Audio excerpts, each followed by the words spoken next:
Welcome back my friends. हम लोग magnetic field से रिलेटेड न्यूमेरिकल्स कर रहे हैं। एक अच्छा न्यूमेरिकल है मेरे पास, मैं इसको एक्सप्लेन कर दूं पहले, फिर इसके सोल्यूशन में बात करते हैं।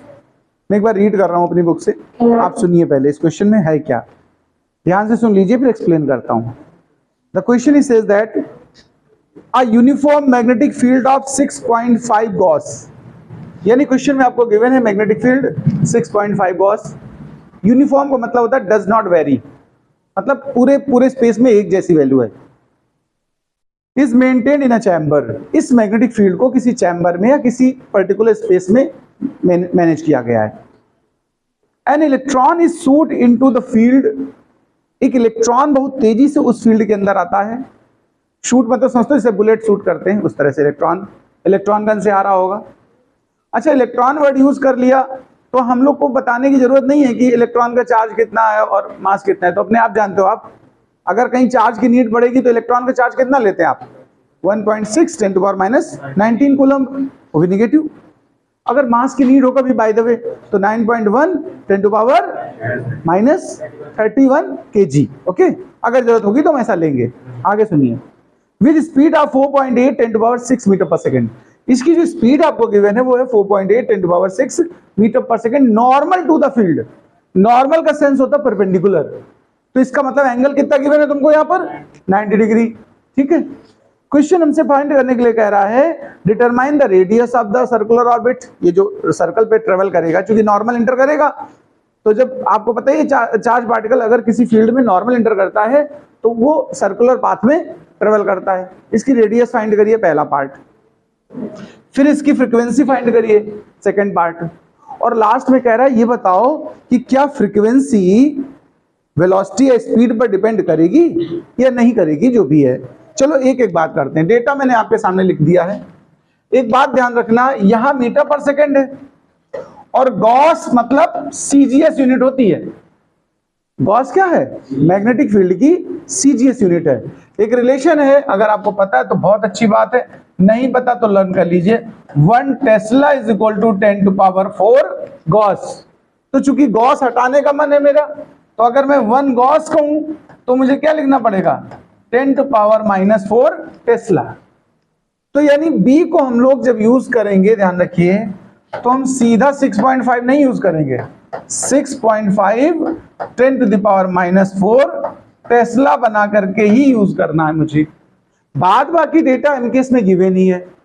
आपको याद होगा कि मैंने एक टॉपिक कराया था, path of the charge particle inside the magnetic field when it perpendicular then it moves on the circular orbit, और उसकी रेडियस का एक फॉर्मूला आया था, अगर आपको याद हो, mv/qb।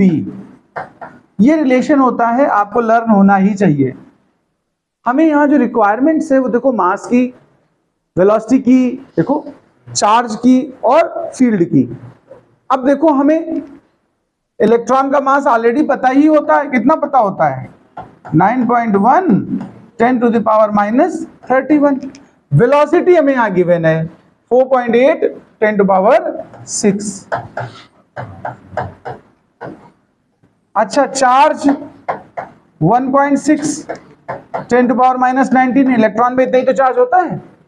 और जो मैग्नेटिक फील्ड है वो अभी हमें कितनी गिवन है, 6.5, और हमने जब इसको टेस्ला में कन्वर्ट किया तो ये बन गई।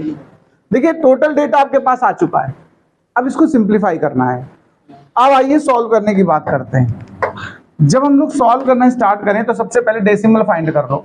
2 प्लेस पे डेसिमल है, नीचे ऊपर भी देखो 2 प्लेस पे है, तो डेसिमल खत्म हो गए आपके। अब नंबर्स को कॉपी करिए, 91 48 16 और 65।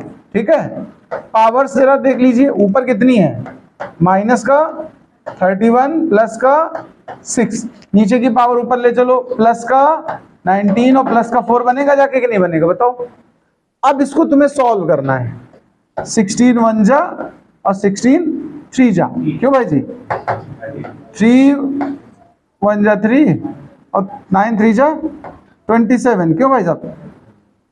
अच्छा, 13 से कट हो जाएगा, एक सेकंड रुक जाओ। अभी यहाँ पर अभी हम लोग ये काम करें, 13 से और कट कर लें, राइट।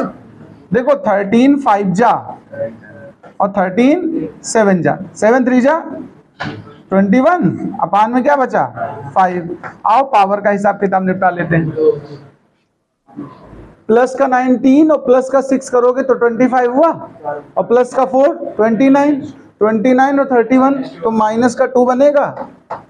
इसको 5 से टेबल कर दो, 5 4 जा 21 बचा, 10 हुआ, 5 2 जा 10 और 10 टू द पावर -2।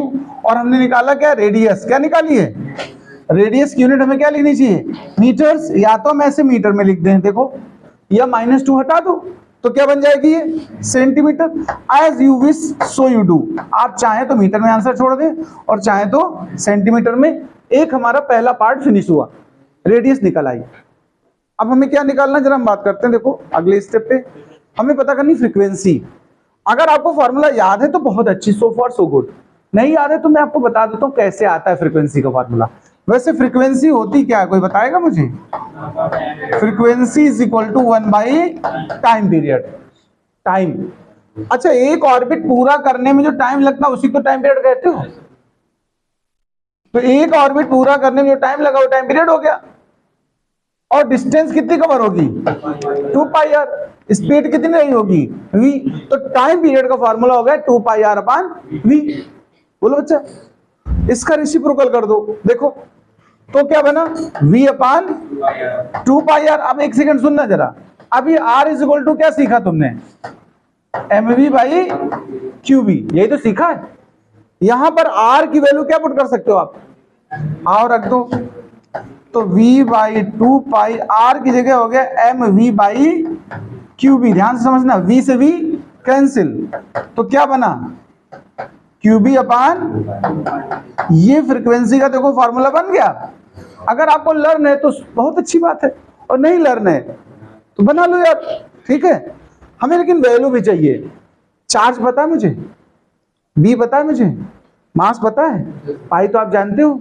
इससे डायरेक्ट सॉल्व कर सकते हो, एक तरीका तो ये है। अगर इससे ना सॉल्व करना चाहते हो आप यहां से भी कर सकते हो। क्यों, रेडियस अभी निकाली मैंने, देखो हम दोनों जगह से निकाल सकते हैं, आपकी जैसी इच्छा हो आप उस जगह से सॉल्व करिए। हम जैसे इससे कह रहे हैं, हम वेलोसिटी हमारे पास है, रेडियस हमने निकाली हुई है, तो यहां पर वैल्यू पुट कर सकते हो। वेलोसिटी कितनी थी हमारे पास, देखो क्वेश्चन में हमारे पास वेलोसिटी कितना गिवन था 4.8 10 टू पावर 6, ठीक है 4.8 10 टू पावर 6। इसको आप क्या लिख सकते हो, चाहे 22/7 लिखो और या फिर 3.14, वो आप जैसे भी आसान लगता हो। रेडियस अभी कितना निकाला है तो इसको यार 22/7 लिख लो, आसान रहेगा, वो 7 कैंसिल होगा। देखो 22/7 लिख दिया पाई को, और रेडियस हमारी कितनी थी 4.2 10 टू पावर -2 मीटर्स में लेना, ध्यान रखिएगा। आओ सॉल्व करते हैं, ये डेसिमल हटाओ ये डेसिमल हटाओ, कोई दिक्कत। 7 का 6 हुआ कि नहीं बताओ। अभी मैं लिख दे रहा हूं, दोबारा आगे स्टेप पे बचा हुआ सॉल्व करूंगा। नीचे देखो 2 बचा, 22 बचा और 6 इंटू 10 टू पावर -2। अब देखो 6 से इसको कट कर दो, कितने टाइम जाएगा 8 टाइम। 2 4 जा 11 यहाँ और 2 जा बचेगा, तो ये 2 बाई 11 पावर उठा लो ऊपर, 10 टू पावर कितनी बन गई 8। इसको जो डिवाइड करते हैं, डिवाइड हो नहीं रहा, देखो 20 हो गया, 1 टाइम गया 9 बचा, 90 हुआ, कितनी बार जाएगा 8 टाइम, फिर कितना बचा 2 20, वही ऐसे चाहे जितने नंबर तक कर लो आप। 2 डिजिट देखो, ध्यान देना 2 डिजिट में शिफ्ट कर रहा हूं इसको। 18.1 पावर कितनी बचेगी 6, इसलिए इसको बचाया मैंने। इसको मेगा बोलते हैं, क्या बोलते हैं 10 टू पावर 6, मतलब मेगा होता है या मिलियन, कुछ भी कर सकते हो। तो ये चूंकि हर्ट्ज में आ रहा था फ्रीक्वेंसी, तो हमने लिख दिया मेगा हर्ट्ज। एक और बात, क्वेश्चन कह रहा है क्या फ्रीक्वेंसी वेलोसिटी पर डिपेंड कर रही है, तो देखो इस रिजल्ट से कंपेयर करके देखो, वहां तो दिख रहा था कि डिपेंड कर रही, लेकिन और थोड़ा सॉल्व किया तो हमने देखा वेलोसिटी गायब है। क्या जरूरी वेलोसिटी पता हो तभी आप सॉल्व कर पाओगे, या डिपेंडेंसी है क्या वेलोसिटी पर? तो frequency does not depend on frequency, third answer ये है, no frequency not depend on, does not depend, कुछ भी लिख दो, ऑन वेलोसिटी, नोट कर लीजिए भाई।